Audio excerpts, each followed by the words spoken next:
आज ही Doubtnut app download करें। Doubtnut पर होगा अब आपके सभी मैथ्स, केमिस्ट्री, फिजिक्स और बायोलॉजी डाउट्स का सफाया। बस अपने क्वेश्चन की फोटो खींचो, उसे क्रॉप करो और तुरंत वीडियो सोल्यूशन पाओ। Download now. हेलो एवरीवन, हम वही चैप्टर कंटिन्यू करें जिसका नाम है अकाउंटिंग इक्वेशंस। सिंस इस चैप्टर के हम बहुत सारे क्वेश्चन जो है वो सॉल्व कर चुके हैं कि अकाउंटिंग इक्वेशन किस तरह से प्रिपेयर होती है, फिर फाइनल इक्वेशन से हम किस तरह से अपनी बैलेंस शीट जो है वो प्रिपेयर करते हैं। ठीक है, तो आई होप्स आपको इन डिटेल में अच्छे समझ आ रहे होंगे क्वेश्चन किस तरह से स्टेप बाय स्टेप मैं आपको हर ट्रांजेक्शन का जो है इफेक्ट बताती हूँ कि किस तरह से हम लोग अपने अकाउंटिंग इक्वेशन में रिकॉर्ड करेंगे, पोस्ट करेंगे और फिर उसके थ्रू हम जो अपनी बैलेंस शीट प्रिपेयर करेंगे। लेकिन सबसे पहले हम बनाते हैं अपना एक्सप्लेनेशन टेबल कि कौन कौन से अकाउंट्स है वो इफेक्ट हो रहे हैं। फिर मैं बनाती हूँ आपको बताती हूँ कि अकाउंटिंग इक्वेशन किस तरह से प्रिपेयर होगी और हर ट्रांजेक्शन का इंडिविजुअल इफेक्ट भी समझाती हूँ पहले इन डिटेल में। फिर उसके बाद मैं आपको समझाती हूँ कि बैलेंस शीट जो है किस तरह से हम फाइनल इक्वेशन से जो हमारी अकाउंटिंग इक्वेशन से आई है हम बैलेंस शीट प्रिपेयर करते हैं, और अगर वो मैच कर जाती है इसका मतलब हमारी फाइनल इक्वेशन जो वो ठीक प्रिपेयर हुई है। ठीक है, और अगर नहीं करती तो इसका मतलब हमने कोई एरर किया है अपनी इक्वेशन को प्रिपेयर करने में, और हमारी हर क्वेश्चन में जो अकाउंटिंग इक्वेशन है वो मैच की है, इसका मतलब हमने बिल्कुल सही प्रिपेयर किया है। तो चलिए चलते हैं अपने आज के क्वेश्चन की तरफ। लेकिन उससे पहले हम एक बार अकाउंटिंग इक्वेशन के कंसेप्ट्स को समझ लेते हैं जो हमारी प्रैक्टिकली बहुत इंपॉर्टेंट है समझने। इस कंसेप्ट से ही हमारे जो प्रैक्टिकल एस्पेक्ट हैं ज्यादा क्लियर होते हैं हमें। तो अकाउंटिंग इक्वेशन क्या होती है? अकाउंटिंग इक्वेशन होती है assets is equals to liability plus capital. यही होती है ना हमारी अकाउंटिंग इक्वेशन। और ये कहाँ से हमें डिराइव की है? ये की है हमने एक फाइनेंशियल स्टेटमेंट बैलेंस शीट से। बैलेंस शीट कुछ इस तरह से होती है। बैलेंस शीट में इस तरह होते हैं हमारे एसेट्स और इस तरफ होती है हमारी लायबिलिटी एंड कैपिटल। ठीक है, और ये हमेशा होती है मैच, इसमें कभी कोई डिफरेंस नहीं आता। डिफरेंस मतलब इसमें बैलेंसिंग फिगर नहीं होती है। ठीक है, सिर्फ एक एक्सेप्शन होती है जो हमारी बैलेंस शीट में बैलेंसिंग फिगर आती है, वो होती है जब इनकम्प्लीट रिकॉर्ड्स होते हैं हमारे। जब भी हमारे इनकम्प्लीट रिकॉर्ड्स होंगे तब हमारी एक बैलेंसिंग फिगर आएगी कैपिटल के अमाउंट से, वो होती है हमारी बैलेंसिंग फिगर, वरना हमारी बैलेंस शीट में कभी भी बैलेंसिंग फिगर नहीं आती है। तो ये जो इसका मतलब ये हुआ कि जो हमारी अकाउंटिंग इक्वेशन आई है assets equal to liability plus capital, ये डिराइव हुई है हमारी बैलेंस शीट से। अब अगले कंसेप्ट की तरफ चलते हैं। वो कंसेप्ट कहता है कि बैलेंस शीट में हमने पहले भी पढ़ा हुआ है कि बैलेंस शीट में हमेशा कैपिटल नेचर की ही आइटम शो होती हैं। यहाँ कैपिटल नेचर की मैंने आपको सारा डिटेल में समझाया हुआ है कंसेप्ट की वीडियो में, कैपिटल नेचर की आइटम कौन कौन सी है। ठीक है, तो मतलब कि सारे एसेट और लायबिलिटी होती है हमारी बैलेंस शीट में रिकॉर्ड, चाहे वो हमारे रिसीट्स हो चाहे वो हमारे एक्सपेंडिचर हो कैपिटल नेचर के, वो किस में आएंगे? हमारी बैलेंस शीट में आएंगे। और हमारी सारी रेवेन्यू नेचर की आइटम्स जितनी भी हैं, चाहे वो हमारी रिसीट्स हैं चाहे वो हमारे एक्सपेंडिचर हैं, वो किस में जाते हैं? ट्रेडिंग एंड P&L अकाउंट में। ठीक है, मतलब ट्रायल बैलेंस से हम सारी कैपिटल नेचर की आइटम ट्रांसफर करते हैं अपनी बैलेंस शीट में और रेवेन्यू नेचर की आइटम ट्रांसफर करते हैं अपने ट्रेडिंग एंड P&L अकाउंट में। ठीक है, तो आई होप्स आपको क्लियर हो गया होगा कि हम कैपिटल नेचर की आइटम्स और रेवेन्यू नेचर की आइटम्स किस में रिकॉर्ड करते हैं। अब हमारा जो है नेक्स्ट कंसेप्ट है, हम इन तीन टर्म्स की एसेट, लायबिलिटी और कैपिटल की डेफिनेशन समझते हैं। जब हमें डेफिनेशन समझ आएगी उसी के थ्रू हमें समझ आएगा कि ट्रांजैक्शन में हमने एसेट को इफेक्ट किया है, लायबिलिटी को इफेक्ट किया है या कैपिटल को इफेक्ट किया है। ठीक है, तो चलिए चलते हैं अपनी पहली डेफिनेशन की तरफ जो है हमारे एसेट्स। एसेट्स क्या होते हैं? एसेट एक ऐसी वैल्यू होती है जिसकी हमें फ्यूचर में बेनिफिट मिलेगा या हमें फ्यूचर में पेमेंट मिलेगी। ठीक है, फ्यूचर बेनिफिट मिलेगा मतलब उसकी पेमेंट हम कर चुके हुए हैं। ठीक है, वो क्या होती है? हमारी एक एसेट होती है। फॉर एग्जाम्पल हमारी मशीनरी जो बिजनेस के लिए यूज कर रहे हैं, हमारे फर्नीचर जो हम बिजनेस के लिए यूज कर रहे हैं, कैश जो बिजनेस के लिए यूज कर रहे हैं, या डेटर्स जिनमें हमें उम्मीद है फ्यूचर में हम पेमेंट करेंगे, हमने उसको क्रेडिट सेल की है, तो वो क्या होते हैं? हमारे एसेट्स होते हैं। ठीक है, एसेट में एक और टर्मिनोलॉजी आती है प्रीपेड एक्सपेंसेस की। अब क्वेश्चन अराइज होता है प्रीपेड एक्सपेंसेस को एसेट्स क्यों माना जाता है? प्रीपेड एक्सपेंसेस एक एग्जांपल लेते हैं हम, जैसे सैलरी पेड इन एडवांस, हमने एडवांस में पे कर दी है अपने किसी एम्प्लॉयज को सैलरी। ठीक है, इसका मतलब एक ऐसी वैल्यू सैलरी एक ऐसी वैल्यू है जो हमने फ्यूचर में बेनिफिट देगी, जिसकी हमने पेमेंट जो है वो कर दी हुई है, मतलब एम्प्लॉयज़ को हमने पेमेंट कर दी हुई है और वो हमें बेनिफिट देंगे फ्यूचर में हमारे ऑफिस के लिए, हमारे बिजनेस के लिए काम करके। तो इसीलिए हम प्रीपेड एक्सपेंसेस को कहते हैं कि ये हमारे एसेट्स हैं। ठीक है, आई होप सो ये प्रीपेड एक्सपेंसेस का कंसेप्ट आपको क्लियर हो गया होगा, ये एसेट्स में क्यों इंक्लूड होते हैं। आई होप सो एसेट का कंसेप्ट जो है आपको इन डिटेल समझ आ गया होगा कि एसेट की डेफिनेशन क्या है। ठीक है, और ये प्रीपेड एक्सपेंसेस जो है इन्वॉल्व होते हैं, इंक्लूडेड होते हैं, हमारे प्रीपेड एक्सपेंसेस भी एसेट ही माने जाते हैं। अब हम चलते हैं अपनी नेक्स्ट डेफिनेशन पे, वो है हमारी लायबिलिटी। लायबिलिटी एक ऐसी वैल्यू है जिसके हमारे ऊपर, बिजनेस के ऊपर ऑब्लिगेशन है, रिस्पॉन्सिबिलिटी है या रिस्ट्रिक्शन है उसको फ्यूचर में पे करने की। किसको? आउटसाइडर को। यहाँ पर आउटसाइडर वर्ड बहुत इंपॉर्टेंट है। ये पेमेंट जो भी आउटसाइडर को जाएगी, जो हमारे ऑब्लिगेशन है या हमारी रिस्पॉन्सिबिलिटी है बिजनेस की, या हमारे बिजनेस के ऊपर रिस्ट्रिक्शन है फ्यूचर में पे करने की, वो होनी चाहिए आउटसाइडर को पेमेंट। ठीक है, फॉर एग्जाम्पल जितने भी लोन्स हैं हमने बैंक से लिए हैं, उनकी पेमेंट हमने फ्यूचर में करनी है इंस्टॉलमेंट और इंटरेस्ट की, तो हमारे बिजनेस के ऊपर ऑब्लिगेशन है, हमारे बिजनेस की रिस्पॉन्सिबिलिटी है उसको फ्यूचर में पे करने की।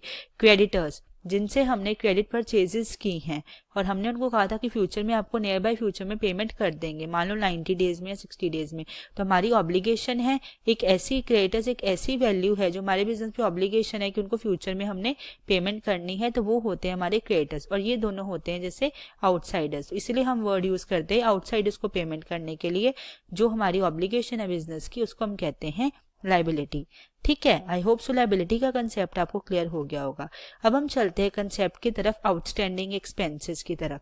अब क्वेश्चन अराइज होता है कि आउटस्टैंडिंग एक्सपेंसेस जो हैं वो मानी जाती है हमारी लायबिलिटी, लेकिन उसका रीजन क्या है? आउटस्टैंडिंग एक्सपेंसेस हैं, मान लो हमारे कुछ एक्सपेंसेस हैं जो हमारे आउटस्टैंडिंग पड़े, हमने उसकी पेमेंट जो है वो नहीं की है, चाहे वो सैलरी है, चाहे वो ऐसा मान लो कोई रेंट है जो आउटस्टैंडिंग है जिसकी हमने पेमेंट जो है वो नहीं की है, तो वो हमारे बिजनेस पे लायबिलिटी ही माने जाएंगे। क्यों? क्योंकि एक ऐसी वैल्यू है जो हमारे ऊपर, हमारे बिजनेस के ऊपर ऑब्लिगेशन है, हमारी बिजनेस की रिस्पॉन्सिबिलिटी है पे करने की। ठीक है, फ्यूचर में पेमेंट करने की। किसको?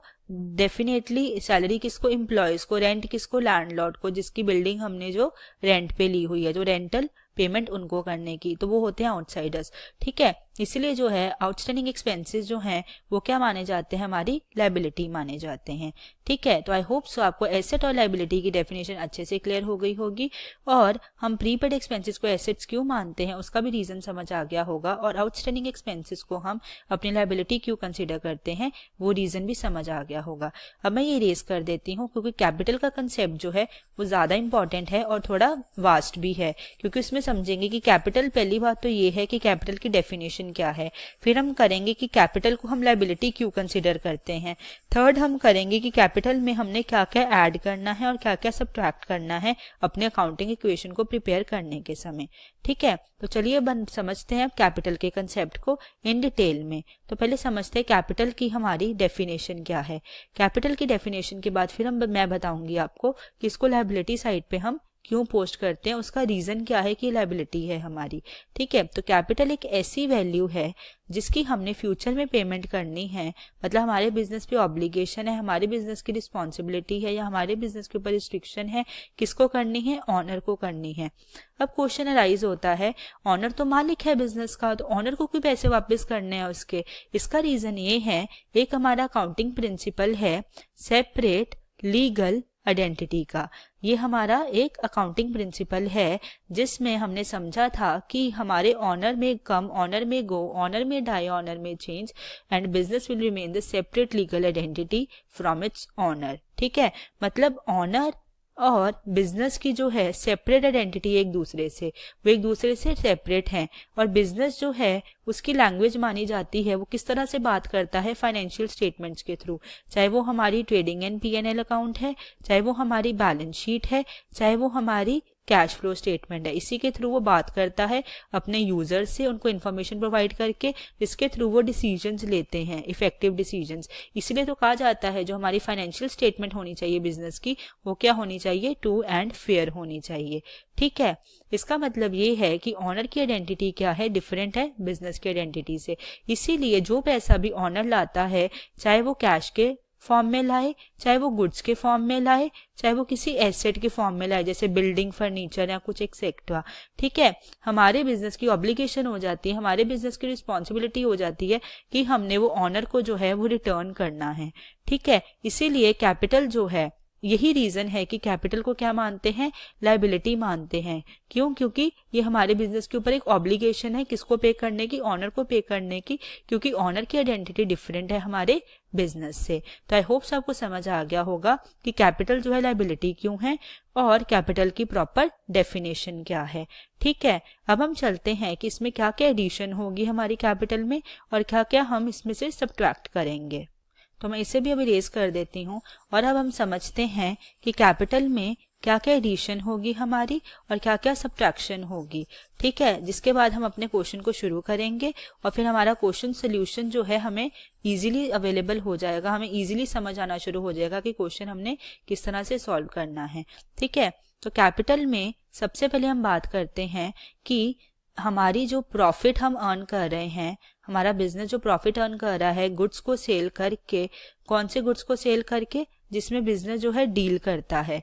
ठीक है, वो क्या होगा, ऐड होगा, ये ऐड होगा। अब इसका रीजन क्या है, कैपिटल क्या है, कैपिटल एक ऐसी अमाउंट है जो ऑनर ने इन्वेस्ट की है बिजनेस में और हमारे बिजनेस की रिस्पॉन्सिबिलिटी है उसको वापस करने की। सो डेफिनेटली उसकी इन्वेस्टमेंट से जो भी प्रॉफिट आएगा हमें, वो हम ऑनर को ही वापस करेंगे ना। हमारी रिस्पॉन्सिबिलिटी क्या होगी कि ऑनर की राइट है उसके ऊपर, वो प्रॉफिट के ऊपर। सो डेफिनेटली वो क्या होगा, कैपिटल में ऐड हो जाएगा। ठीक है, मतलब कि हमारी ऑब्लिगेशन और बढ़ जाएगी क्योंकि हमने प्रॉफिट भी वापस करना है अपने ऑनर को। ठीक है, इसी तरह से जो लॉस हम बेयर करते हैं अपने गुड्स को सेल करके, ठीक है, जिसमें हम डील करते हैं, वो क्या होगा, हमारा माइनस हो जाएगा।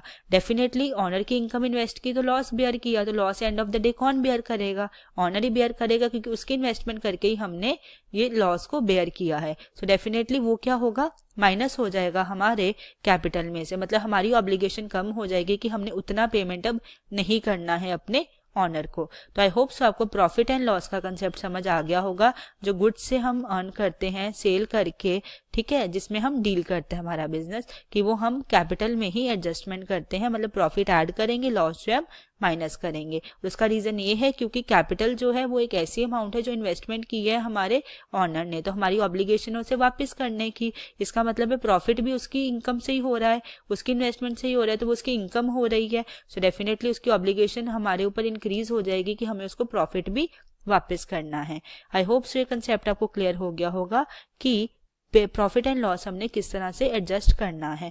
नेक्स्ट हम चलते हैं अपने अब कंसेप्ट पे, वो है हमारा रेवेन्यू नेचर की आइटम्स। ठीक है, उसके बाद हम करेंगे पर्सनल यूज की आइटम्स, फिर उसके बाद हमारा ये कैपिटल का कंसेप्ट जो है खत्म हो जाएगा। तो आप बताइए मुझे, जो रेवेन्यू नेचर की आइटम्स हैं वो किस में एडजस्ट होती है। पहली बात तो ये है, हमारी अकाउंटिंग इक्वेशन क्या है, assets is equals to liability plus capital, ये है हमारी अकाउंटिंग इक्वेशन, है ना। तो इसमें क्या है, सारी कैपिटल नेचर की आइटम्स हैं। तो अब आप मुझे बताइए, हमें क्वेश्चन में दिया जाता है कई बार कमीशन पेड, सैलरी रिसीव्ड या सैलरी पेड या फिर रेंट पेड, ये क्या है हमारी सारी, ये हमारी सारी क्या है, रेवेन्यू नेचर की आइटम्स हैं जो पीएनएल में शो होती हैं। लेकिन यहाँ पे हम पीएनएल में शो नहीं कर सकते हैं क्योंकि हमारी अकाउंटिंग इक्वेशन डिराइव हुई है हमारी बैलेंस शीट से। तो चलिए आइए समझते हैं कि रेवेन्यू नेचर की आइटम हम किस तरह से एडजस्ट करेंगे अब हमारी। ठीक है, तो रेवेन्यू नेचर की आइटम्स हम किस में एडजस्ट करते हैं, पीएनएल अकाउंट में। फिर हम निकालते हैं अपना नेट प्रॉफिट या नेट लॉस। ठीक है, फिर ये कैरी फॉरवर्ड करते हैं हम अपना कहाँ पर, बैलेंस शीट में। बैलेंस शीट में कहाँ पर कैरी फॉरवर्ड होता है, ये कैपिटल में। कैपिटल में किस तरह होगा, कैपिटल में नेट प्रॉफिट ऐड हो जाएगा, अगर नेट लॉस है तो कैपिटल में क्या होगा, वो नेट लॉस माइनस हो जाएगा। ठीक है, इसका मतलब है हमारा ये रेवेन्यू नेचर की आइटम्स का एंड रिजल्ट जो आता है, नेट प्रॉफिट या नेट लॉस, एक इसमें एडजस्ट होता है हमारी कैपिटल में। तो इसका एंड रिजल्ट ये निकला कि जितनी भी रेवेन्यू नेचर की आइटम्स होंगी इंडिविजुअली जो गिवन होंगी, अगर तो वो रिसीट्स हैं या इनकम है, वो क्या होगी, ऐड हो जाएगी। और अगर वो हमारे एक्सपेंसेस हैं, ठीक है, तो वो क्या होंगे, माइनस हो जाएंगे। क्यों, क्योंकि रेवेन्यू नेचर का एंड इफेक्ट जो आता है नेट प्रॉफिट और नेट लॉस, वो क्या होता है, हमारा कैपिटल में एडजस्ट होता है। तो ये क्या होगा, ये भी कैपिटल में या तो ऐड हो जाएगा अगर इनकम है, और अगर एक्सपेंस है तो माइनस हो जाएगा। आई होप सो आपको ये कंसेप्ट भी, रेवेन्यू नेचर वाला भी इन डिटेल में अच्छे समझ आया होगा कि हमने इसको अपने कैपिटल में किस तरह से एडजस्ट करना है। अब हम लास्ट कंसेप्ट समझते हैं अपना, जो है पर्सनल यूज के लिए हम कुछ मनी विड्रॉ करवाता है हमारा ऑनर, ठीक है। तो वो किस तरह से हम एडजस्ट करते हैं अपनी कैपिटल में। अगर कैपिटल में करते हैं तो कैपिटल में एडजस्ट क्यों होती है, ठीक है। अब मान लो हमारे ऑनर ने पर्सनल यूज के लिए कुछ अमाउंट विड्रॉ करवाई, वो क्या है, बिजनेस पर्पस के लिए नहीं यूज कर रहा है, मतलब ग्रोथ के लिए नहीं यूज कर रहा है बिजनेस की, वो अपने पर्सनल यूज के लिए यूज कर रहा है। इसका मतलब हुआ कैपिटल क्या होती है, कैपिटल की डेफिनेशन एक ऐसी अमाउंट जो हमने वापस करनी है अपने ऑनर को, हमारे बिजनेस पे ऑब्लिगेशन है। क्यों, क्योंकि ऑनर और बिजनेस की आइडेंटिटी अलग अलग है, ठीक है। तो हम क्या करेंगे, हम जितने भी पर्सनल यूज के लिए पैसे देंगे अपने ऑनर को, वो हम उसकी कैपिटल से डिडक्ट कर लेंगे। भाई इतना हमने अब नहीं देना है आपको, इतना हम दे चुके हैं आपको पर्सनल यूज के लिए, अब सिर्फ ये जो अमाउंट रह गई है माइनस करने के बाद हमने यही रिटर्न करनी है आपको। क्यों, क्योंकि पर्सनल यूज के लिए आपने बिजनेस पर्पस के लिए नहीं यूज की, बिजनेस के किसी ग्रोथ के लिए यूज नहीं की है, आपने अपने पर्सनल आइटम्स के लिए यूज की है, चाहे फर्नीचर खरीदा है, चाहे व्हीकल खरीदा है, आपने पर्सनल यूज के लिए यूज की है, विड्रॉ करवाई है। तो आई होप सो आपको पर्सनल यूज का भी कंसेप्ट समझ आ गया होगा। जो विड्रॉ करवाते हैं हम कैश पर्सनल यूज के लिए, वो हमारा इधर से डिडक्ट क्यों होता है कैपिटल से, ठीक है। तो अब हम लास्ट जो टॉपिक रह गया है, जो हमारा कंसेप्ट रह गया है, हमारा प्रैक्टिकली समझना इंपॉर्टेंट है, वो है कंडीशंस कौन कौन सी है जब हमारी अकाउंटिंग इक्वेशन जो है वो इक्वल हो जाएगी, ठीक है। वो समझ लेते हैं, उसके बाद हम अपना क्वेश्चन जो है वो स्टार्ट करते हैं, सो दैट हमारा क्वेश्चन जो है हमें सॉल्व करना जो है वो इजी हो जाए और हमें कंसेप्ट्स जो है ज्यादा क्लियर हो जाए और हमारा प्रैक्टिकल क्वेश्चन जो बिल्कुल सही रिकॉर्ड करें हम लोग अपनी अकाउंटिंग इक्वेशन में। तो चलिए समझते हैं वो अपनी 4 कंडीशंस पहले। तो हमारी अकाउंटिंग इक्वेशन होती है assets is equal to liability plus capital. ये कब इक्वल होगी, जब एक एसेट इंक्रीज हो रहा है और उसी अमाउंट से अगर एक लायबिलिटी इंक्रीज हो रही है, ठीक है, तब हमारी अकाउंटिंग इक्वेशन क्या होगी, इक्वल होगी। ये होगी हमारी फर्स्ट कंडीशन। सेकंड है, एक एसेट डिक्रीज हो रहा है और उसी अमाउंट से हमारी एक लायबिलिटी भी जो है वो डिक्रीज हो रही है, तब भी हमारी अमाउंट अकाउंटिंग इक्वेशन जो है वो इक्वल होगी, ठीक है। थर्ड हमारी होती है, अगर एक एसेट जो है इंक्रीज हो रहा है, उसी अमाउंट से हमारा एक एसेट जो है डिक्रीज हो रहा है, इसका इफेक्ट क्या हो जाएगा, नलीफाई हो जाएगा। और यहाँ पे तो पहले ही नलीफाइड है लायबिलिटी साइड पे, तब भी हमारी अकाउंटिंग इक्वेशन क्या होगी, इक्वल हो जाएगी। फोर्थ हमारी है कि अगर एक लायबिलिटी जो है इंक्रीज हो रही है और लायबिलिटी उसी अमाउंट से एक डिक्रीज हो रही है, इन दोनों का इफेक्ट क्या हो जाएगा, नलीफाई हो जाएगा। और एसेट साइड पे तो पहले ही इसका इफेक्ट कुछ नहीं है, तो तब भी हमारी अकाउंटिंग इक्वेशन क्या होगी, इक्वल हो जाएगी, ठीक है। तो ये जो है ये 4 कंडीशंस है हमारी अकाउंटिंग इक्वेशन जब इक्वल होगी, ठीक है। सो जब ये अकाउंटिंग इक्वेशन तभी हमारी इक्वल होंगी जब ये 4 कंडीशन में से कोई एक सेटिस्फाइड होगी। आई होप सो ये कंसेप्ट भी आपको अच्छे से समझ आ गया होगा कि किस तरह हमारी अकाउंटिंग इक्वेशन जो है वो इक्वल हो सकती है। तो चलिए अब अपने क्वेश्चन को समझते हैं और उसको भी डिटेल में 1 बाय 1 हर ट्रांजेक्शन को समझ के करते हुए अपने अकाउंटिंग इक्वेशन को प्रिपेयर करते हैं। पहले हम एक्सप्लेनेशन टेबल बनाएंगे, फिर उसके बाद अकाउंटिंग इक्वेशन, फिर आपको बैलेंस शीट बनाकर भी दिखाऊंगी कि हमारी बैलेंस शीट जो है वो बिल्कुल सही आएगी, ठीक है। तो चलिए चलते हैं अपने क्वेश्चन की तरफ और उसे रीड करते हुए अपने अकाउंटिंग इक्वेशन जो है वो प्रिपेयर करते हैं। सो ये मैं इरेज कर देती हूँ सो दैट यहाँ पे आपको एक्सप्लेन कर दूं हर पॉइंट इन डिटेल, ये जो जितने भी हमें दिए हुए हैं ट्रांजैक्शंस, और फिर हम जो है फाइनल सॉल्यूशन की तरफ चलेंगे अपना। तो क्वेश्चन कहता है what will be the effect of the following on the accounting equation. इसका क्या इफेक्ट होगा हमारी अकाउंटिंग इक्वेशन पे, इन सारी ट्रांजैक्शंस का। तो पहली ट्रांजैक्शन है वो कहती है Harish purchase started business with cash ₹1,80,000। Harish मतलब ऑनर ने स्टार्ट किया बिजनेस कैश के साथ, मतलब कैश लेकर आया हमारे बिजनेस में। तो फर्स्ट ट्रांजैक्शन का इफेक्ट ये होगा कि कैश जो है हमारा क्या हो जाएगा, इंक्रीज हो जाएगा, क्योंकि कैश आया है बिजनेस में। कितनी अमाउंट से, 1,80,000 की अमाउंट से हमारी बिजनेस में कैश आया है। और साथ ही हमारे बिजनेस पे एक ऑब्लिगेशन आ गई है पे बैक करने की, किसको, ऑनर को, क्योंकि ऑनर और बिजनेस की आइडेंटिटी अलग अलग है और उस लायबिलिटी का नाम है कैपिटल, ठीक है। इसका मतलब ये हुआ कि कैपिटल जो है वो इंक्रीज हो गई है, मतलब एक हमारी ऑब्लिगेशन इंक्रीज हो गई है। किस अमाउंट से इंक्रीज हुई है, 80,000 के अमाउंट से हमारे ऊपर एक ऑब्लिगेशन आ गई है पे बैक करने की ऑनर को, और ये अकाउंटिंग इक्वेशन इक्वल होगी। अकाउंटिंग इक्वेशन है assets is equal to liability plus capital. So ये होगी हमारी इक्वल, मतलब फर्स्ट ट्रांजेक्शन हमने बिल्कुल सही पोस्ट की है।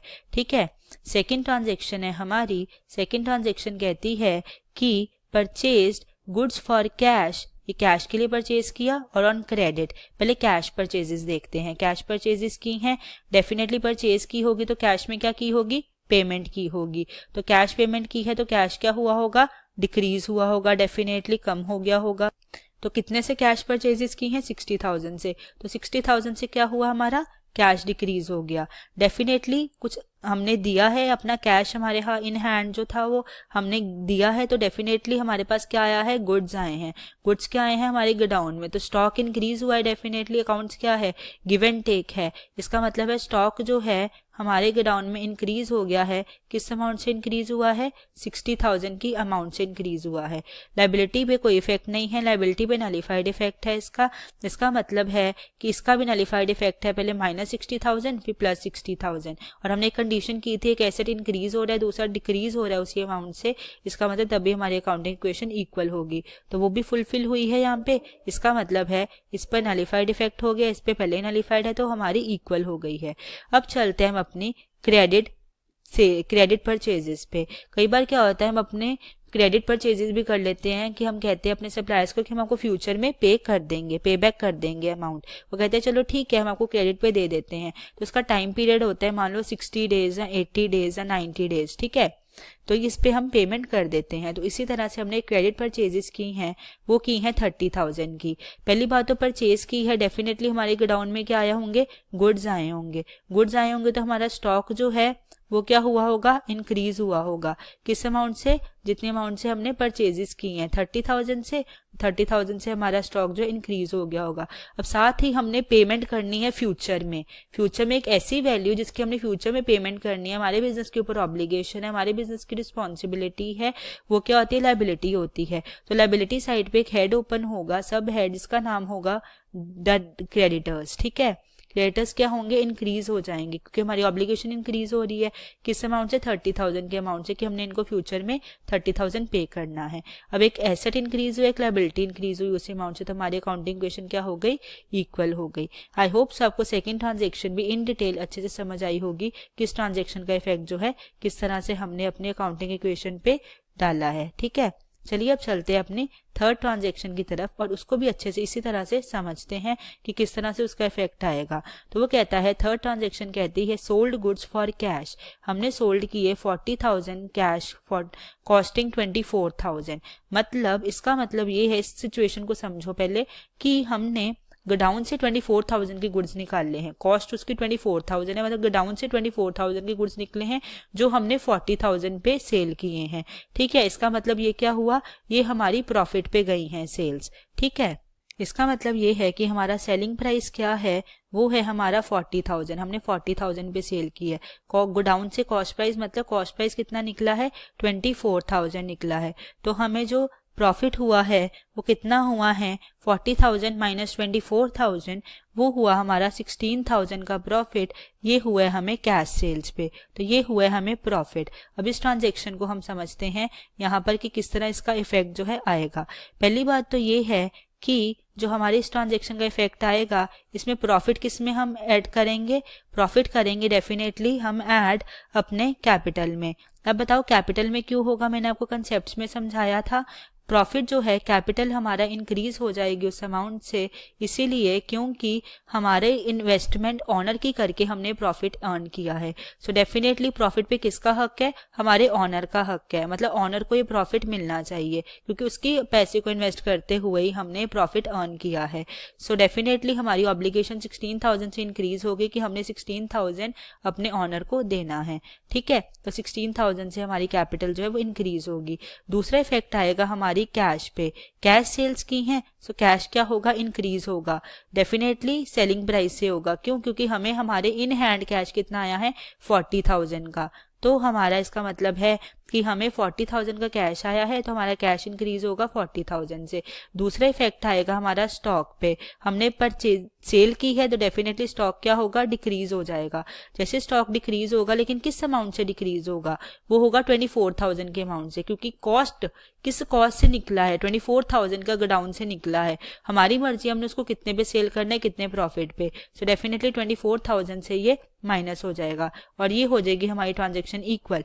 क्यों? क्योंकि 40,000 माइनस 24,000 भी क्या होता है, 16,000, और लायबिलिटी साइड पे, कैपिटल साइड पे भी 16,000 आ रहा है, तो ये होगी हमारी ट्रांजेक्शन इक्वल। आई होप से आपको क्लियर हो गया होगा कि इस ट्रांजेक्शन का इफेक्ट जो है, थर्ड ट्रांजेक्शन का, हमने किस तरह से अपने अकाउंटिंग इक्वेशन को प्रिपेयर करते हुए उसका इफेक्ट शो करना है और किस तरह से पोस्ट करना है।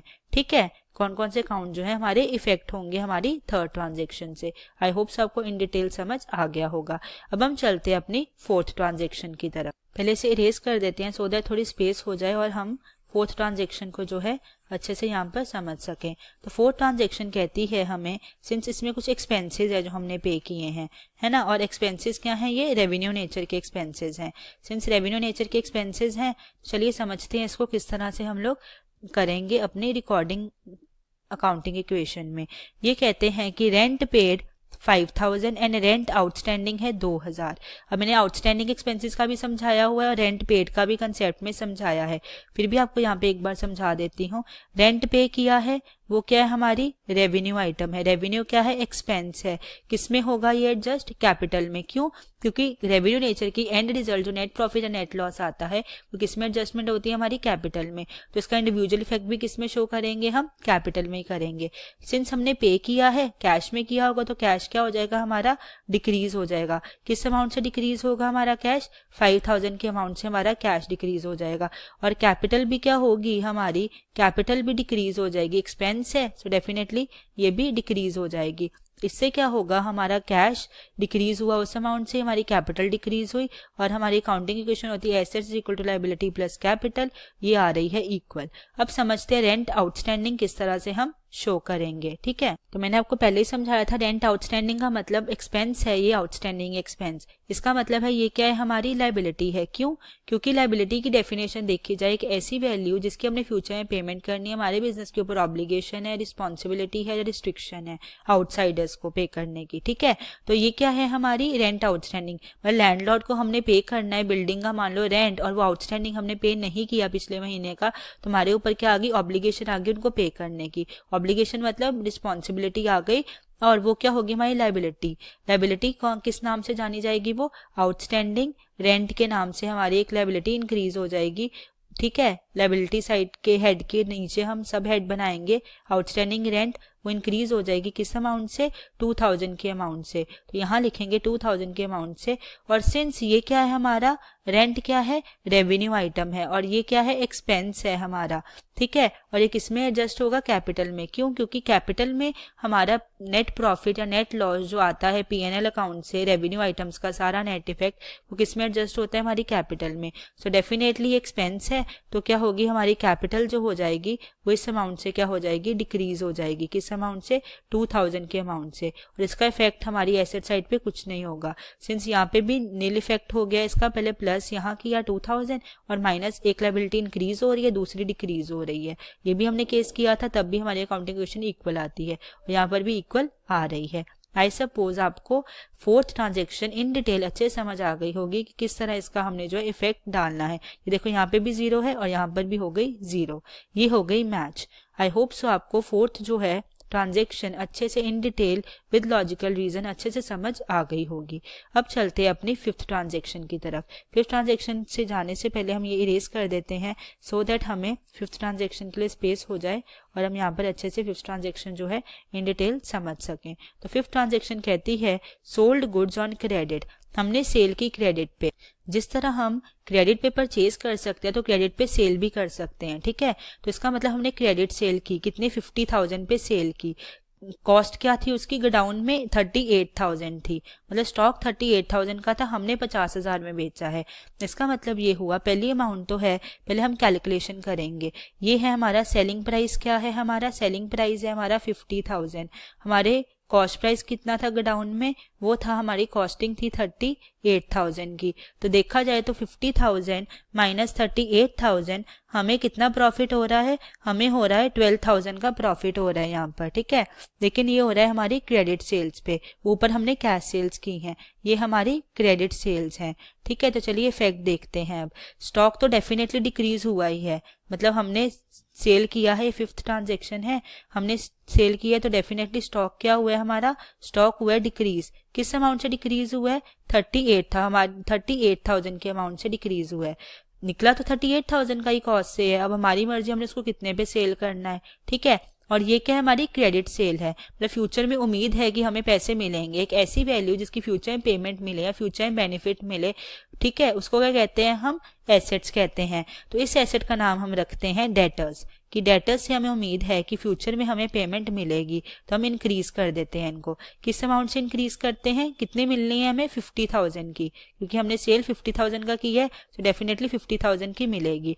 और हमारा प्रॉफिट हुआ है, सो कैपिटल में एडजस्ट होगा, क्यों, क्योंकि ये हक बनता है हमारे ऑनर का लेने का, क्योंकि ऑनर की इन्वेस्टमेंट करते हुए हमने सेल की और सेल करने के बाद हमें प्रॉफिट हुआ, तो हक किसका बना, ऑनर का। तो कैपिटल हमारी ऑब्लिगेशन इंक्रीज हो गई बिजनेस की ऑनर को पे करने की, कितनी अमाउंट से, 12,000 के अमाउंट से, जो है हमारा प्रॉफिट का अमाउंट। इसका मतलब ये हुआ कि प्लस 12,000 ये होना चाहिए अब इक्वल, ठीक है। तो 50,000 माइनस 38,000 कितना होता है, 12,000, और हमारे लायबिलिटी साइड पे भी क्या इफेक्ट आ रहा है, 12,000 का इफेक्ट आ रहा है। तो ये होगी हमारी ट्रांजेक्शन इक्वल, ठीक है। आई होप सो आपको इन डिटेल अच्छे से समझ आया होगा कि किस तरह से मैंने आपको ये ट्रांजेक्शन जो है 5th transaction in detail logical reason के साथ समझाई है कि किस तरह से इसका इफेक्ट जो है हमारी अकाउंटिंग इक्वेशन पे आएगा, ठीक है।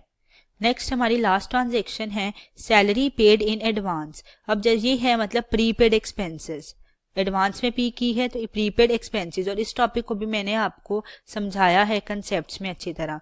प्रीपेड एक्सपेंसेस क्या होते हैं, हमारे एसेट्स होते हैं, ठीक है, रेवेन्यू नेचर के होते हुए भी ये क्या होते हैं, हमारे एसेट्स होते हैं। एसेट्स की एक ऐसी वैल्यू जिसका हमें फ्यूचर में पेमेंट कर दी है या पेमेंट करनी है, जिसका हमें फ्यूचर में बेनिफिट मिलेगा, ठीक है।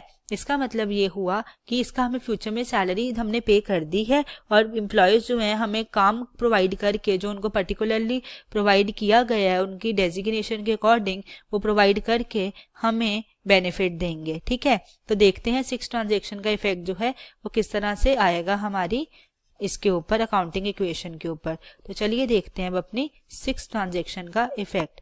तो 6th ट्रांजेक्शन का जो इफेक्ट है वो आएगा हमारा, सैलरी हमने प्रीपे की है इन एडवांस, तो डेफिनेटली हमारा एक एसेट इंक्रीज हुआ है जिसका नाम है प्रीपेड एक्सपेंसेस, ठीक है। प्रीपेड एक्सपेंसेस क्या है, हमारा एसेट है, किस अमाउंट से इंक्रीज हुआ है, 3,000 के अमाउंट से हमारा इंक्रीज हुआ है। और दूसरा एक्सपेंसेस हमने पे कर दिए हैं ये वाले, इसका इफेक्ट हमारे कैपिटल पे नहीं आएगा क्योंकि पेमेंट कर चुके हैं हम। अब पेमेंट कर चुके हैं तो किस पे आएगा, कैश के, ये इंक्रीज हो रहा है एक एसेट, दूसरा कैश जो है डिक्रीज हो रहा है क्योंकि पेमेंट डेफिनेटली कैश में की होगी, सो डेफिनेटली हमारा कैश क्या होगा, डिक्रीज होगा 3,000 से, और लायबिलिटी साइड पे इसका नलीफाई इफेक्ट है, ठीक है। यहाँ पे भी नील इफेक्ट हो जाएगा ये भी, और लायबिलिटी साइड पे तो पहले ही नील है, तो ये होगी हमारी ट्रांजेक्शन इक्वल, ठीक है।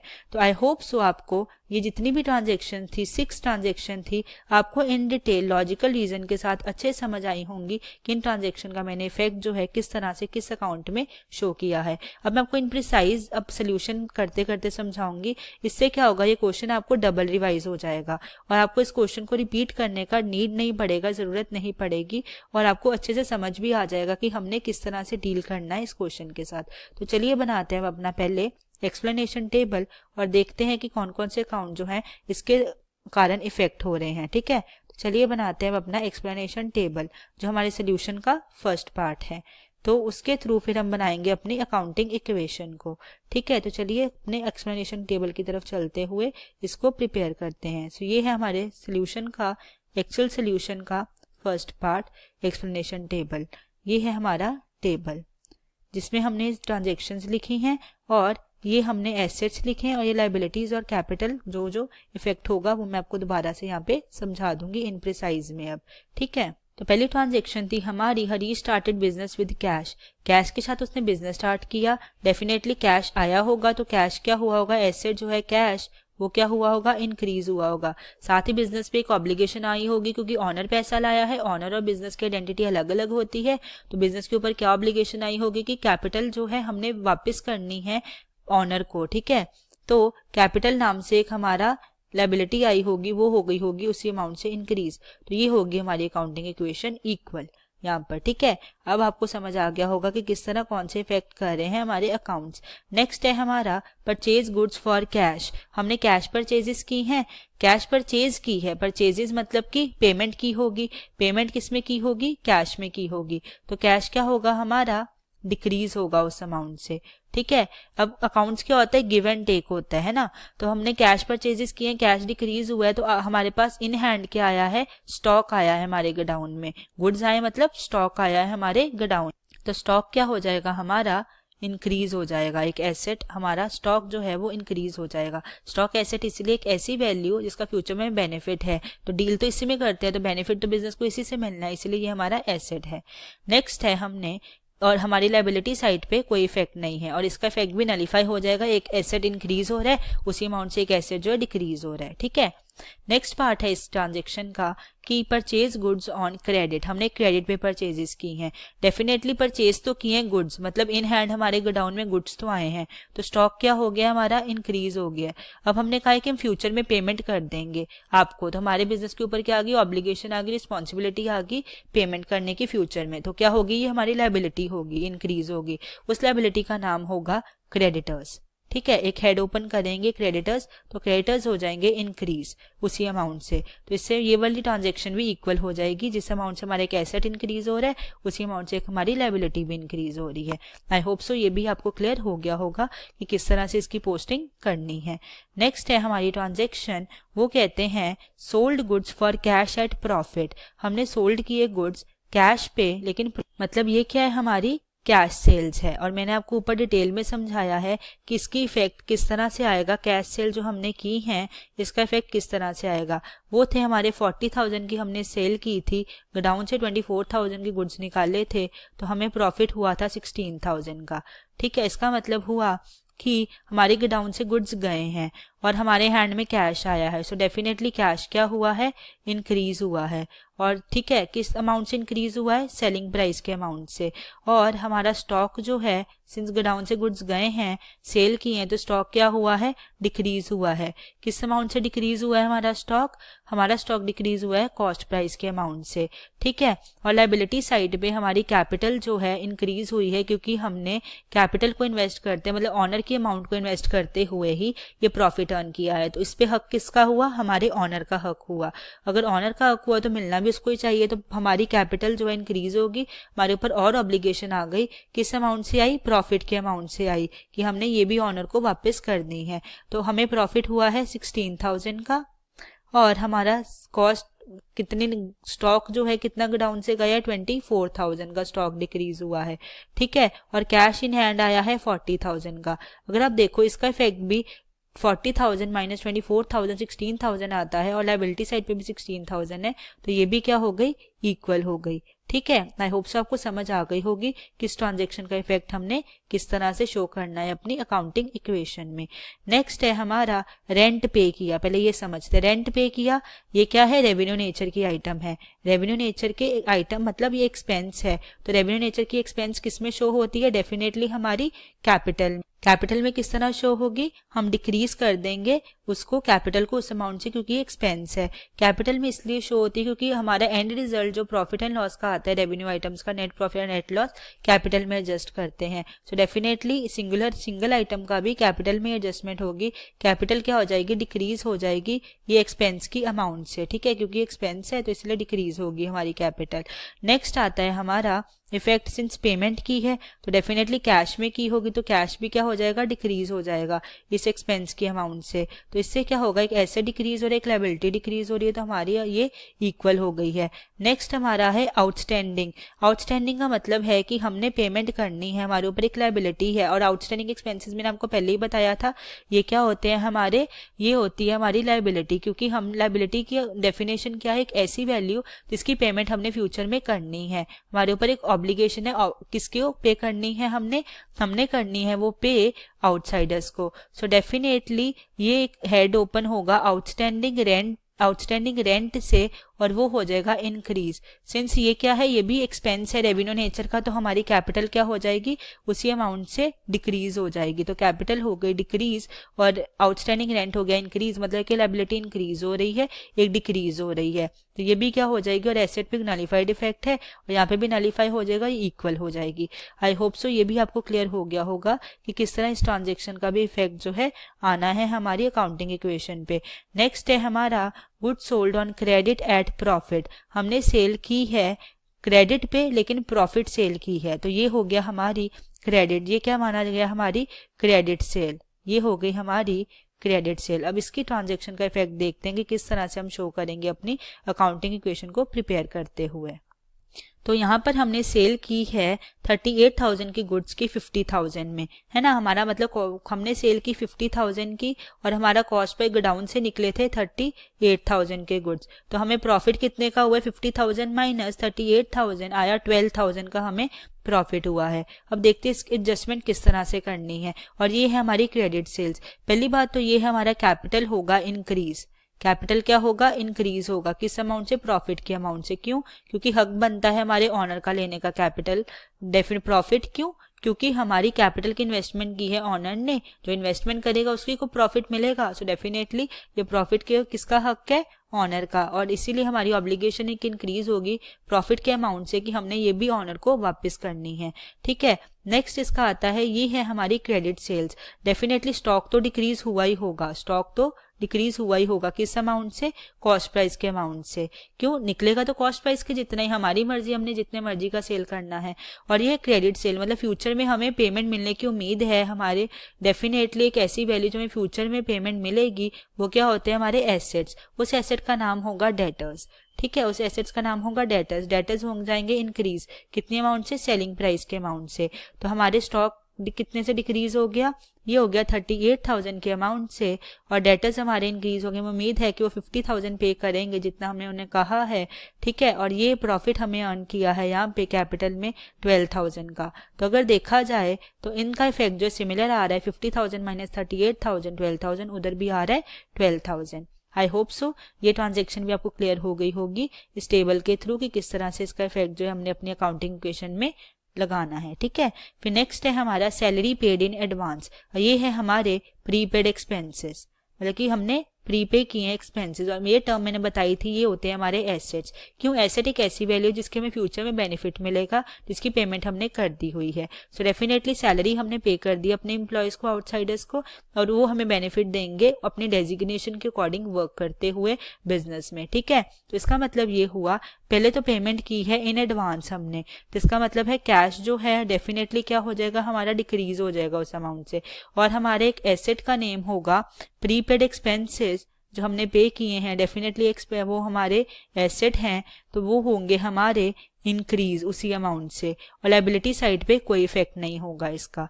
ठीक है, लायबिलिटी साइड पे कोई इफेक्ट नहीं होगा। सिंस ये हमारी रेवेन्यू आइटम है, फिर भी हमारी कैपिटल पे इफेक्ट इसलिए डाल लेंगे क्योंकि हमने प्री में मतलब एडवांस में पे कर दिए हैं, इसलिए हमारी लायबिलिटी पे कोई इफेक्ट नहीं है इसका। तो ये हो जाएगा, एक एसेट डिक्रीज हो रहा है, एक एसेट क्या हो रहा है हमारा, इंक्रीज हो रहा है। तो इसका मतलब ये हुआ कि इसका इफेक्ट नलीफाई हो गया और लायबिलिटी पे तो वैसे ही नलीफाइड है, तो हमारी अकाउंटिंग इक्वेशन जो है वो मैच हो गई। आई होप सो ये टेबल आपको हेल्पफुल होगा इन प्रिसाइज में इन ट्रांजेक्शन्स को समझने के लिए। ये है हमारा टेबल। ठीक है, ये हमारे सोल्यूशन का फर्स्ट पार्ट है। तो आई होप सो ये आपको क्लियरली समझ आ गया होगा कि किस तरह इन ट्रांजेक्शन का हमने इफेक्ट जो है अपना डालना है अपने अकाउंटिंग इक्वेशन में। अब हम प्रिपेयर करते हैं अपनी प्रॉपर अकाउंटिंग इक्वेशन। तो ये है हमारे क्वेश्चन का second part, accounting equation prepare करना। चलिए प्रिपेयर करते हैं अपने अकाउंटिंग इक्वेशन। अकाउंटिंग इक्वेशन क्या होती है, assets is equal to liability plus capital, है ना। तो यहाँ पर भी यही लिखा है, assets is equal to liability plus capital. और ये हमने अलग अलग हेड्स, सब हेड्स जो है ओपन किए हैं। ठीक है, तो चलिए चलते हैं अपनी क्वेश्चन की तरफ। ये हमारी ट्रांजेक्शन्स हैं जो पर्टिकुलरली हमने डील करनी है अब। ठीक है, सो पहली ट्रांजेक्शन है हमारी, Harish started business with cash. Harish जो ऑनर है उसने स्टार्ट किया बिजनेस विद कैश, मतलब कैश लेकर आया बिजनेस में। डेफिनेटली कैश लाया तो कैश क्या होगा, इंक्रीज होगा। कितनी अमाउंट से लेकर आया, 1000 के अमाउंट से। तो यहाँ पर अब ये टेबल समझने की ज़रूरत है क्योंकि यही हमारा बेसिक सोल्यूशन है। तो 1,80,000 से हमारा कैश क्या हो गया, इंक्रीज हो गया। साथ ही हमारे बिजनेस के ऊपर एक ऑब्लिगेशन आ गई क्योंकि ऑनर और बिजनेस की अलग अलग सेपरेट लीगल एंटिटी है, ठीक है। इसका मतलब है उस ऑब्लिगेशन का नाम है कैपिटल। तो कैपिटल क्या हो गई, इंक्रीज हो गई कि हमने पेमेंट करनी है अपने ऑनर को वापस 1,80,000 की। बाकी अभी कोई अकाउंट के ऊपर इसका इफेक्ट नहीं आया है और ये अकाउंट ओपन भी नहीं हुए हैं अभी। तो ये अभी ओपन भी नहीं हुए हैं और इफेक्ट भी नहीं है। तो चलिए देखते हैं हमारी अभी इक्वेशन जो है वो क्या बनती है। तो इक्वेशन फॉर्म हुई है हमारी, वो हुई है कैश हमारा है 1,80,000 इन हैंड, ठीक है, 1,80,000 इन हैंड प्लस ये अभी ओपन नहीं हुए हैं अकाउंट्स, तो ये भी अकाउंट ओपन नहीं हुए हैं अभी। और हमारी कैपिटल मतलब कि ऑनर को वापस करने हैं हमने 1,80,000, ठीक है। तो आई होप सो आपको फर्स्ट ट्रांजेक्शन जो है समझ आ गई होगी कि किस तरह से मैंने पोस्ट की है। अब हम चलते हैं अपनी नेक्स्ट ट्रांजेक्शन की तरफ और उसकी पोस्टिंग भी देखते हैं कि किस तरह से हम पोस्ट करेंगे अपनी अकाउंटिंग इक्वेशन को प्रिपेयर करते हुए। वो है परचेज गुड्स फॉर कैश। इतना पहले समझते हैं, हमने गुड्स परचेज किए कैश के लिए, कितनी अमाउंट थी, 60,000। डेफिनेटली कैश के लिए परचेज किए हैं तो कैश डिक्रीज हुआ होगा, पेमेंट कैश में की होगी 60,000 की।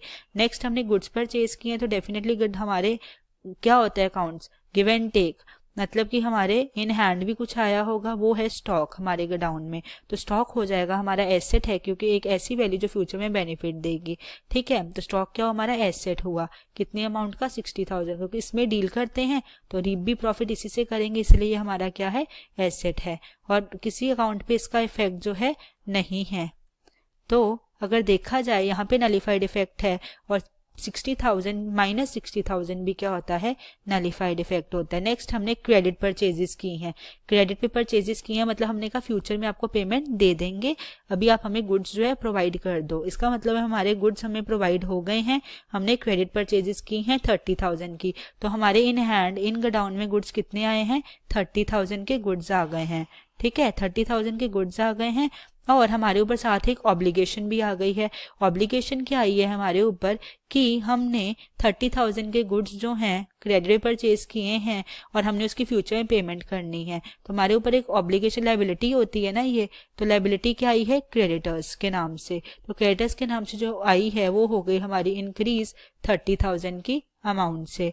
बाकी किसी के ऊपर इस ट्रांजेक्शन का इफेक्ट नहीं है, ठीक है, बाकी किसी के ऊपर इस ट्रांजेक्शन का जो इफेक्ट है वो नहीं है। अब देखा जाए तो ओवरऑल इफेक्ट इस पर्टिकुलर ट्रांजेक्शन का इंडिविजुअल इफेक्ट भी सेम आ रहा है, इधर भी प्लस 30,000 उधर भी प्लस 30,000 आ रहा है। देखते हैं हमारी जो न्यू इक्वेशन प्रिपेयर होती है इससे वो क्या होती है। अब तो ये है हमारी न्यू इक्वेशन। अब यहाँ लिखेंगे न्यू इक्वेशन, तो वो होगी कैश इन हैंड हमारा 60,000 से डिक्रीज हुआ है क्योंकि हमने कैश परचेजेस की थी कुछ, ठीक है। तो वो आ गई हमारी कितनी, 1,80,000 माइनस 60,000 होता है 1,20,000। तो ये आ गया 1,20,000 हमारा कैश इन हैंड।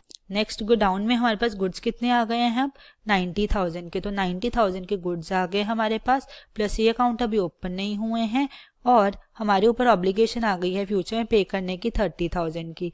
ये अकाउंट अभी ओपन नहीं हुआ है और हमने अपनी ऑनर को वापस करने हैं 1,80,000, ये भी हमारे पे ऑब्लिगेशन है पेमेंट करने की अपने ऑनर को। तो देखा जाए 1,20,000 प्लस 90,000 हमारे इक्वल होते हैं 1,80,000 प्लस 30,000 किसके, 2,10,000 के, ठीक है। तो चलते हैं अब अपनी अगली ट्रांजेक्शन पे और देखते हैं कि उसका क्या है, किस तरह से प्रिपेयर करना है। इस ट्रांजेक्शन के लिए हमें वर्किंग नोट प्रिपेयर करना पड़ेगा, ठीक है। इसके लिए हम प्रिपेयर करेंगे अपना वर्किंग नोट। वर्किंग नोट से आपको समझ आएगा कि किस तरह से प्रॉफिट की कैलकुलेशन जो है वो करनी है। तो चलिए पहले प्रिपेयर करते हैं अपना वर्किंग नोट। तो वर्किंग नोट यहाँ पे लिखेंगे पहले और प्रिपेयर करेंगे अपना वर्किंग नोट। यहाँ पर ये है हमारी कैश सेल्स के लिए, ठीक है। कैश सेल्स के लिए हमारा है वर्किंग नोट। हमने कितने की सेल्स की हैं, हमारा जो सेलिंग प्राइस था वो था हमारा 40,000 का, है ना। हमने 40,000 के लिए सेल की है और हमने गोडाउन से कितने के गुड्स निकालने हैं, बेसिकली 24,000 के। मतलब 24,000 के गुड्स हमने 40,000 में सेल किए। तो हमें प्रॉफिट कितने का हुआ है, प्रॉफिट हुआ है हमें 16,000 का। अब इसका इफेक्ट देखते हैं किस तरह से हमने शो करना। तो ये कैश सेल्स हैं तो हमारे इन हैंड कैश आया होगा 40,000 का, क्योंकि हमने सेल की है 40,000 की, है ना। तो ये होगा हमारा कैश क्या हो जाएगा, इंक्रीज हो जाएगा। नेक्स्ट है ये हमारी कॉस्ट प्राइस पे गुड्स निकले हैं गोडाउन से, तो हमारा स्टॉक जो है इस अमाउंट से क्या हो जाएगा, डिक्रीज हो जाएगा। नेक्स्ट है ये प्रॉफिट, हमारी कैपिटल जो है इस अमाउंट से इंक्रीज हो जाएगी, क्योंकि हमारे प्रॉफिट पे हमारे ऑनर का ही हक है। क्यों, क्योंकि ऑनर की कैपिटल को इन्वेस्ट करके हमने प्रॉफिट जो है अर्न किया है। तो चलिए आइए इसकी पोस्टिंग करते हैं अपने प्रॉपर यहाँ पे, और बताती हूँ किस तरह से इसकी पोस्टिंग जो है वो होगी अब हमारी अकाउंटिंग इक्वेशन में। इसका मतलब है हमारे इन हैंड कैश कितना आया था सेल करके 40,000 का, तो हम कैश जो है इंक्रीज कर देंगे 40,000 से। लेकिन गोडाउन से गुड्स कितने अमाउंट के गए हैं, हमारे गोडाउन से जो गुड्स गए हैं वो गए हैं हमारे 24,000 के, नो मैटर हमने कितने पे सेल किया हो, लेकिन गोडाउन से गुड्स कितने के गए हैं, 24,000 के गुड्स निकले हैं। ठीक है, आई होप सो ये क्लियर हो गया होगा आपको कि हमारे गोडाउन से 24,000 के गुड्स गए हैं, इसलिए हमने कॉस्ट प्राइस पे ये डिडक्ट किया है। नेक्स्ट है हमें प्रॉफिट हुआ है कितने का, 16,000 का, तो हम ऐड कर देंगे 16,000 के अमाउंट अपनी कैपिटल में, जो है हमारी प्रॉफिट के अमाउंट, क्योंकि हक बनता है हमारे ऑनर का लेने का प्रॉफिट कितनी अमाउंट के, 16,000 के अमाउंट का प्रॉफिट लेने का किसका हक बनता है, हमारे ऑनर का, क्योंकि उसकी इन्वेस्टमेंट से ही हमें प्रॉफिट हुआ है। ठीक है, तो ये हो गया इस ट्रांजेक्शन का इफेक्ट। तो अब चलते हैं अपनी न्यू इक्वेशन प्रिपेयर करते हैं, बाकी किसी ट्रांजैक्शन के ऊपर इसका जो इफेक्ट नहीं है, तो वो हो गई हमारी 0 यहाँ पर। और अब देखते हैं कि हमारा इफेक्ट क्या आता है इस, और अपनी न्यू इक्वेशन अब प्रिपेयर करते हैं। सबसे पहले यहाँ लिखेंगे हम अपनी न्यू इक्वेशन, ठीक है, और अब अपनी न्यू इक्वेशन देखते हैं वो इक्वल आती है या नहीं आती है।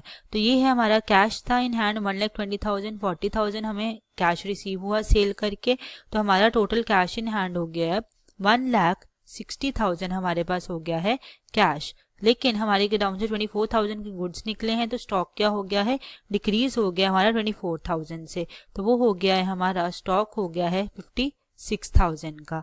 अभी इस ट्रांजेक्शन के ऊपर नलिफाइड इफेक्ट है, अभी हमारा अकाउंट जो है ओपन नहीं हुए हैं, तो वो हो गए अभी हमारे यहाँ पे 0 ही हैं। ठीक है, तो यहाँ पर ये भी 0 लिखेंगे। इसके बाद है हमें क्रेडिटर्स हैं 30,000 के, मतलब हमने फ्यूचर में इनको पे करना है, हमने इनको कहा है कि हम फ्यूचर में आपको पेमेंट दे देंगे।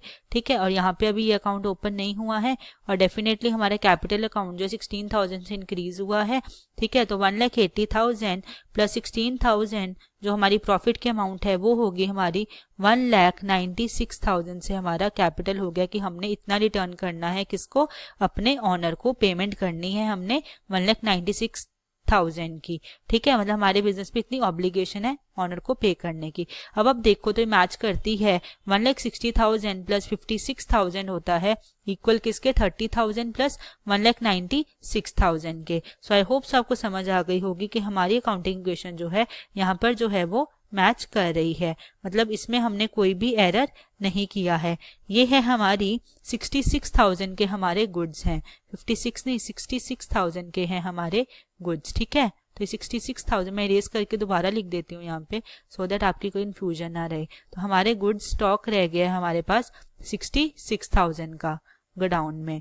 बाकी हमारी अब अकाउंटिंग इक्वेशन जो है ये कर गई है मैच, मतलब 1,60,000 plus 66,000 is equal to 30,000 plus 1,96,000। I hope आपको समझ आ गई होगी कि किस तरह से अकाउंटिंग इक्वेशन जो है हमने प्रिपेयर की है। अब हम चलते हैं अपनी नेक्स्ट ट्रांजेक्शन की तरफ और उसे भी रिकॉर्ड करते हैं। वो कहते हैं रेंट पेड, रेंट हमने पे किया है, डेफिनेटली ये क्या है हमारी, ये एक हमारी रेवेन्यू आइटम है और ये हमारा एक्सपेंस है एक तरह से। ठीक है, रेंट हमने पे किया है, पेमेंट की है, तो ये क्या हुआ हमारे एक्सपेंस। इसका मतलब ये है पेमेंट किस में की होगी, हमने कैश में की होगी। तो सबसे पहले क्या होगा, हमारा कैश हम रिड्यूस कर देंगे, जितना हमने पेमेंट की है रेंट की वो थी 5,000 की, तो हम 5,000 से अपना कैश जो है वो रिड्यूस कर देंगे। ठीक है, दूसरा इफेक्ट आएगा किस पे आएगा, कैपिटल पे, क्योंकि रेवेन्यू नेचर की आइटम है तो डेफिनेटली कैपिटल इफेक्ट डालेगा, और एक्सपेंसेस है तो कैपिटल डिक्रीज हो जाएगी हमारी 5,000 से।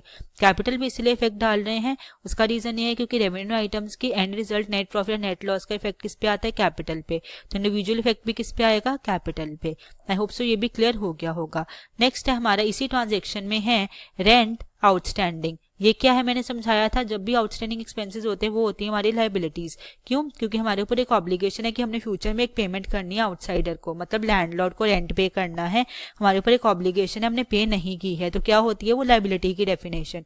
तो ये क्या हुई हमारी लायबिलिटी। ठीक है, तो चलिए देखते हैं इसका इफेक्ट किस तरह से आएगा। लायबिलिटी के हेड के अंदर हम एक सब हेड ओपन करेंगे जिसका नाम होगा आउटस्टैंडिंग रेंट। ये देखो यहाँ पर हमने लिखा है ना आउटस्टैंडिंग रेंट, ये ओपन हो गया।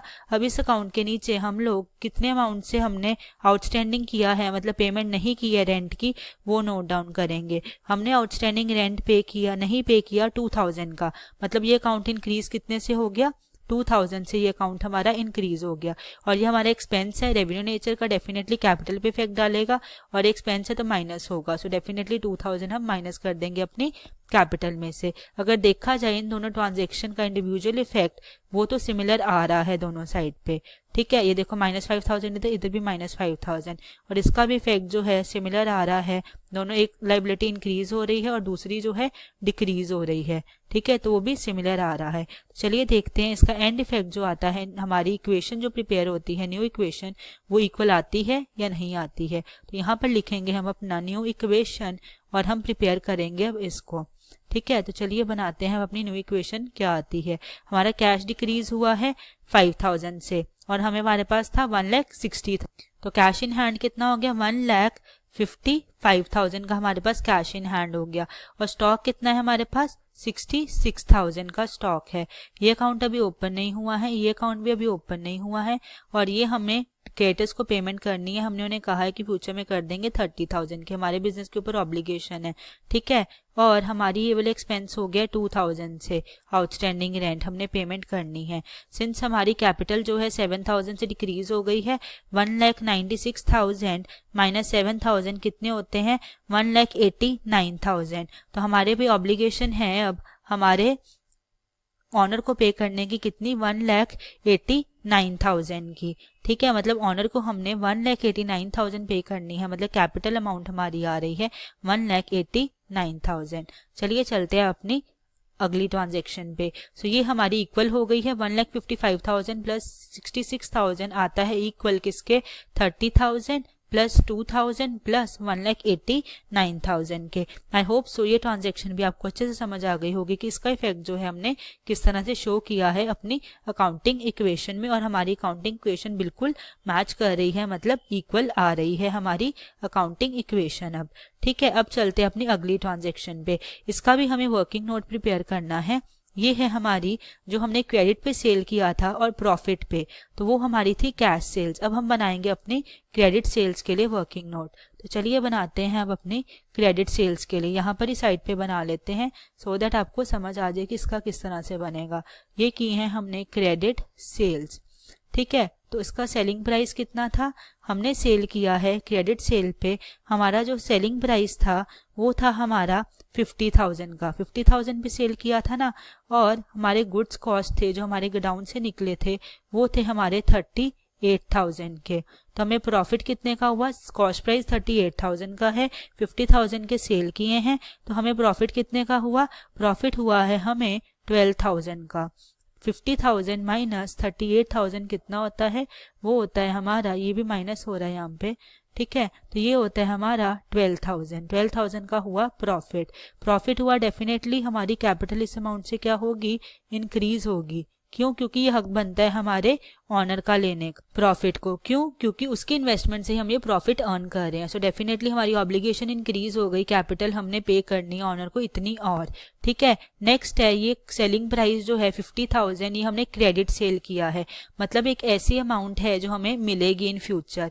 तो एसेट्स क्या होते हैं, एक ऐसी वैल्यू जो फ्यूचर में हमें मिलेगी, फ्यूचर में हमें बेनिफिट देगी, वो होते हैं हमारे एसेट्स।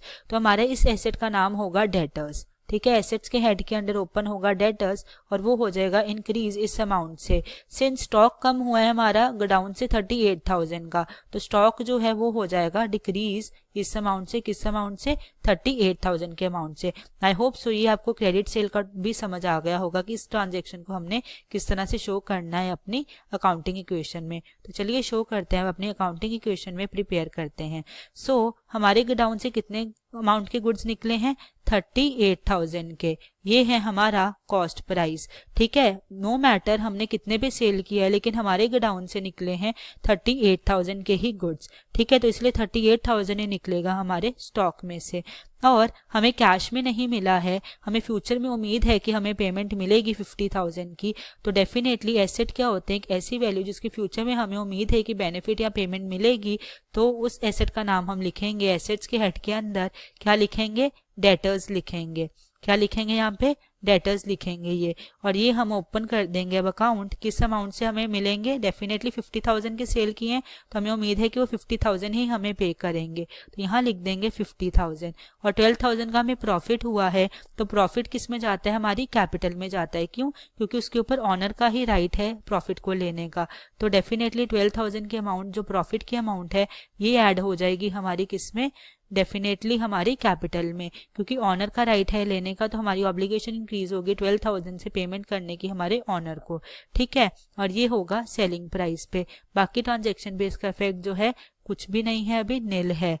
ठीक है, तो वो हम यहाँ कर देंगे। अगर आप इंडिविजुअल इफेक्ट देखो इस ट्रांजेक्शन, तो दोनों साइड पे 12,000 आ रहा है। ठीक है, तो चलिए देखते हैं हमारा अब अकाउंटिंग इक्वेशन क्या प्रिपेयर होती है। तो हमारी न्यू इक्वेशन यहाँ लिखेंगे। जो न्यू इक्वेशन प्रिपेयर हुई है वो होगी हमारी, कैश इन हैंड आएगा 1,55,000 का ही। ठीक है, और हमारे गोडाउन से 38,000 के गुड्स गए हैं, 66,000 के थे, तो हमारे गोडाउन में गुड्स कितने अमाउंट के रह गए हैं, वो रह गए हैं हमारे 28,000 के सिर्फ। तो ये हो जाएगा 28,000 से। और हमारे पास डेटर्स भी आ गए हैं कि हमें उम्मीद है फ्यूचर में पेमेंट करेंगे, तो वो होगी हमारी 50,000। ये अभी नील है। ठीक है, और बाकी ये जो है क्रेडिटर्स को हमने फ्यूचर में पेमेंट करनी है, तो वो 30,000 है, हमारे ऊपर ऑब्लिगेशन है। और 2,000 की हमारे ऊपर ऑब्लिगेशन है रेंट पे करने की। और ऑनर को पे करने हैं हमने कैपिटल अमाउंट कितनी, 12,000 का प्रॉफिट इंक्रीज हो गया है 1,89,000 में, तो 2,01,000 की हमने पेमेंट करनी है, हमारे ऊपर ऑब्लिगेशन है। किसको पेमेंट करनी है, ऑनर को पेमेंट करनी है।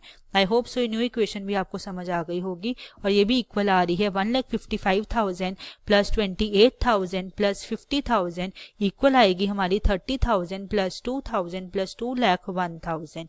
ठीक है, तो आई होप सो ये ट्रांजेक्शन भी आपको समझ आ गई होगी और न्यू इक्वेशन इसकी किस तरह से प्रिपेयर की है वो भी आपको क्लियर हो गया होगा। ये लाइन में स्ट्रेट ड्रॉ कर देती हूँ सो दैट एक नीटनेस बनी रहे क्वेश्चन को समझने के लिए। ठीक है, तो ये होगी हमारी इक्वेशन। ठीक है, चलिए चलते हैं अब अपनी नेक्स्ट ट्रांजेक्शन, जो हमारी लास्ट ट्रांजेक्शन है। इससे आएगी हमारी फाइनल इक्वेशन, जिससे हम प्रिपेयर करेंगे अपनी बैलेंस शीट। ठीक है, तो सैलरी पेड इन एडवांस, हमने पेमेंट की एडवांस में, तो डेफिनेटली प्रीपेड एक्सपेंस हुआ। ये प्रीपेड एक्सपेंस हुआ तो मैंने आपको क्या समझाया था जब हमने वो किया था अपने कंसेप्ट की वीडियोस, कि प्रीपेड एक्सपेंसेस क्या होते हैं। प्रीपेड एक्सपेंसेस हमारे डेफिनेटली एसेट होते हैं। क्यों, एक एसेट एक ऐसी वैल्यू है जिसकी हमें फ्यूचर में बेनिफिट मिलेगा, जिसकी पेमेंट जो है हम कर चुके हैं। ठीक है, तो इसका मतलब है कि इसकी पेमेंट हमने कर दी है और जो एम्प्लॉयज है अपनी डेजिग्नेशन के अकॉर्डिंग वर्क करके हमें बेनिफिट देंगे। सो डेफिनेटली हम एसेट के हेड के अंदर एक हम हेड ओपन करेंगे प्रीपेड एक्सपेंसेस का या फिर प्रीपेड सैलरी का। ठीक है, ये देखो यहाँ पर ओपन किया प्रीपेड सैलरी का।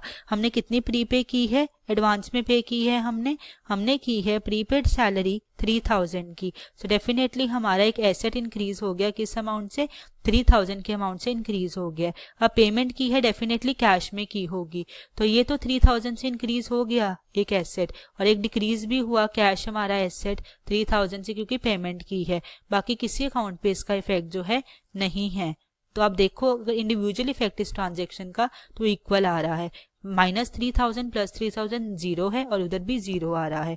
तब बनाते हैं अपनी new equation, final equation. New नहीं है ये हमारी है फाइनल इक्वेशन, जिससे हमारी बैलेंस शीट प्रिपेयर होगी। तो ये है हमारी फाइनल इक्वेशन। अब तो फाइनल इक्वेशन के अकॉर्डिंग हमारा 3,000 से जो है कैश डिक्रीज हो गया है। ठीक है, तो 1,55,000 का था, 3,000 से डिक्रीज हो गया तो कितने हुए, 1,52,000 का हुआ कैश इन हैंड। और स्टॉक हमारा है 28,000 का।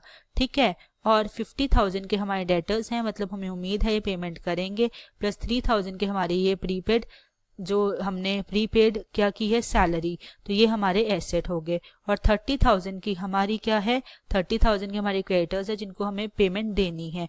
और 2,000 की हमारी आउटस्टैंडिंग है आउटस्टैंडिंग अमाउंट है रेंट की जो हमने पे करनी है, हमारे पे ऑब्लिगेशन है, और हमने डेफिनेटली ऑनर को भी वापस करने हैं 2,01,000 जो है हमारी कैपिटल अमाउंट। अब देखो 1,52,000 प्लस 28,000 प्लस 50,000 प्लस 3,000 हमेशा हमारी इक्वल आएगी 30,000 प्लस 2,000 प्लस 2,01,000 के। इसका मतलब ये हुआ कि हमारी अकाउंटिंग इक्वेशन जो है बिल्कुल सही प्रिपेयर हुए है, हमने बिल्कुल सही इफेक्ट डाला है अकाउंटिंग इक्वेशन का, तो ये हो गई हमारी मैच। अब इस फाइनल इक्वेशन के थ्रू हम बनाएंगे अपनी बैलेंस शीट। तो चलिए प्रिपेयर करते हैं अपनी बैलेंस शीट और देखते हैं उसका इफेक्ट जो है किस तरह से आएगा हमारी प्रॉपर इस फाइनल इक्वेशन का।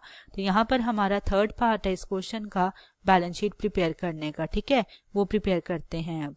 तो जब भी बैलेंस शीट प्रिपेयर करनी है तो सबसे पहले क्या लिखना है ऊपर, बैलेंस शीट किसकी है, ऑफ हरीश, ऑनर का नाम है हरीश, तो डेफिनेटली ये होगी हरीश की बैलेंस शीट एज ऑन, ठीक है, एज ऑन वो पर्टिकुलर डेट लिखेंगे 31 मार्च या 31 दिसंबर, ठीक है। तो चलिए बनाते हैं अब अपनी बैलेंस शीट। तो बैलेंस शीट जब प्रिपेयर करनी है हमारी एक साइड होती है एसेट की और एक होती है लायबिलिटी, ये लायबिलिटी साइड है और ये हमारी है एसेट साइड, ठीक है। तो यहाँ पर लिखेंगे हम एसेट्स और यहाँ पर लिखेंगे हम अमाउंट, और अमाउंट होती है रुपीज में तो ब्रैकेट में लिख देंगे रुपीज, ठीक है। यहाँ पर भी लिखेंगे हम अमाउंट, ये लायबिलिटी साइड की है और यहाँ पे लिख देंगे रुपीज ब्रैकेट में। ये हमारी है लायबिलिटी एंड कैपिटल, ठीक है। तो ये हमारी लायबिलिटी एंड कैपिटल की साइड है। तो चलिए बनाते हैं अपनी बैलेंस शीट। हमें क्वेश्चन में गिवन है, क्वेश्चन में हमें कैश था, स्टॉक था और हमारे डेटर्स थे, ठीक है, और प्रीपेड एक्सपेंसेस थे हमारी एसेट साइड पे। चलिए बनाते हैं अपनी बैलेंस शीट और उन्हें पोस्ट करते हैं। तो सबसे पहले था हमारे पास कैश, फिर था हमारे पास स्टॉक, फिर था हमारे पास डेटर्स जिनको हमें उम्मीद है कि पेमेंट देंगे हमें, और थी हमारी प्रीपेड एक्सपेंसेस, ठीक है। प्रीपेड एक्सपेंसेस थे कि हमें मिले थे, ये डेफिनेटली हमारे एसेट्स है जिनकी हमने पेमेंट कर दी है।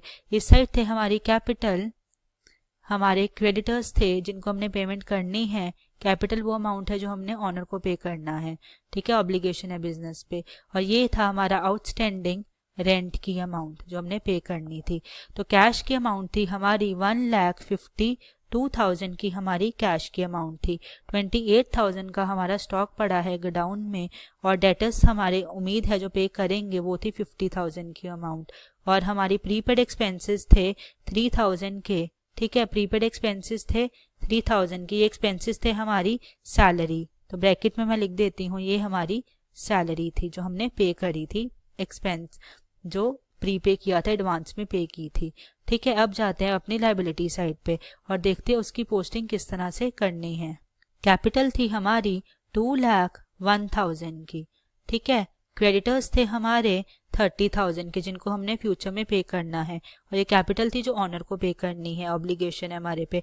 और 2,000 का रेंट आउटस्टैंडिंग पे करना है हमने, ठीक है। अब देखते हैं सब दोनों साइड्स का टोटल सेम आता है, और अगर सेम आ गया इसका मतलब हमारी बैलेंस शीट जो है वो मैच हो गई है और हमारी अकाउंटिंग फाइनल इक्वेशन जो हमने प्रिपेयर की है वो बिल्कुल करेक्ट है, उसमें कोई हमने एरर नहीं किया है। तो इन दोनों साइड्स का करते हैं अब हम टोटल और देखते हैं वो मैच करता है या नहीं करता है। तो लायबिलिटी साइड का हमारा टोटल आ रहा है 2,33,000 का टोटल आ रहा है हमारी लायबिलिटी साइड का, और एसेट साइड का भी टोटल आ रहा है 2,33,000। इसका मतलब है कि हमारी बैलेंस शीट जो है वो मैच कर गई है, मतलब assets is equals to liability plus capital. जो हमारी फाइनल इक्वेशन हमने प्रिपेयर की थी वो हमारी बिल्कुल सही है, फाइनल इक्वेशन जो प्रिपेयर की थी हमने वो हमारी बिल्कुल करेक्ट है, इसीलिए हमारी जो बैलेंस शीट है हरीश की वो हो गई है मैच। आई होप सो ये क्वेश्चन आपको इन डिटेल अच्छे समझ आया होगा कि किस तरह से पहले हमने एक्सप्लेनेशन टेबल बनाया कि कौन से अकाउंट्स इफेक्ट हो रहे हैं, फिर उसके बाद हमने प्रिपेयर किया अपनी अकाउंटिंग इक्वेशन, ठीक है, उस एक्सप्लेनेशन टेबल के थ्रू कि कौन कौन से अकाउंट हमने इंक्रीज करने या डिक्रीज करने किस अमाउंट से। फिर उसके बाद हमने फाइनल इक्वेशन पे पहुंचे और फाइनल इक्वेशन के थ्रू हमने ये बैलेंस शीट प्रिपेयर की। तो आई होप सो ये क्वेश्चन आपको इन डिटेल बहुत हेल्पफुल होगा इसको समझने में, लॉजिकल रीजंस के साथ, और इस कंसेप्चुअल क्लैरिटी के साथ कि किस तरह से कौन से अकाउंट को हमने किस तरह से इंक्रीज करना है और क्यों करना है, और डिक्रीज करना है तो क्यों करना है। बाकी की जो इस चैप्टर के क्वेश्चंस है वो हम कंटिन्यू करेंगे, 1 बाय 1 करके इसी तरह इन डिटेल में समझेंगे और अपने कंसेप्ट जो है अच्छे से क्लियर करेंगे। ठीक है, आई होप सो वीडियो आपको बहुत हेल्पफुल होगी क्वेश्चन को सॉल्व करने के लिए। Thank you. क्लास 6 से 12 से लेके नीट, IIT, JEE मेंस और एडवांस के लेवल तक 10 मिलियन से ज्यादा स्टूडेंट्स का भरोसा। आज ही डाउनलोड करें डाउटनेट ऐप या व्हाट्सएप कीजिए अपने डाउट्स 8400 400 400 पर।